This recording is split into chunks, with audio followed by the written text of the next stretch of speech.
The Kareem Campbell Ghetto Bird in Lego. Here's how I made it. I animated this clip at 15 frames per second, referencing from the footage of the original trick on YouTube. To hold Kareem and his skateboard in midair, I'm using armature wire and sticky tack being held by a pair of helping hands clamped to my table.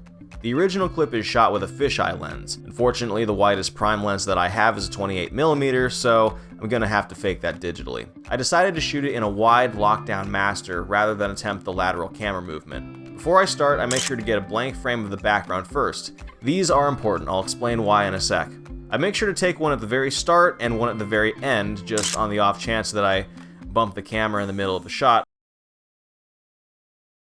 Once animation is wrapped, it's time for rig removal. I import the footage into two blank plates separately into After Effects. In the timeline, I make sure to layer the animation file on top of the blank plate, and once I split up the frames that need fixing, I use the pen tool to mask around the wires one at a time. Because I have that blank plate layered behind it, or in my case, two, if I set the mask mode to subtract, I can effectively cut out parts of the frame that I don't want and replace it with that clean background, like it was never there. I decided to take this in two passes, first for the wire and obvious bits of tack, the second for polish and cleanup.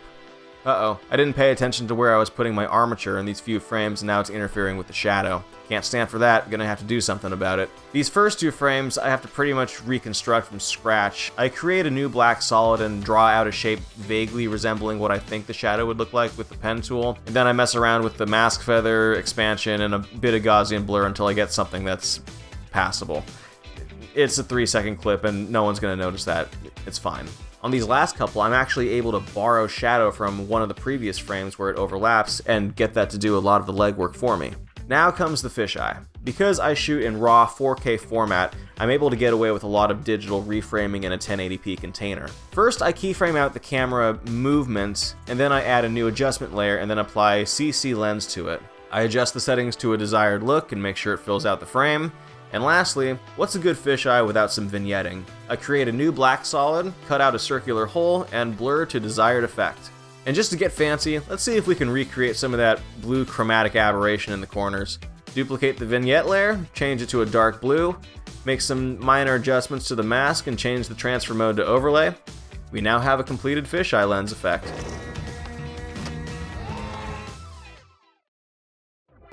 Thanks for watching, everyone. I know this is a bit different from my usual type of content, but I still hope you enjoyed watching it. If you would like to see more videos like this, or have other ideas for other topics I should cover more in depth, let me know in the comments below. And don't forget to subscribe for more videos and animations just like this.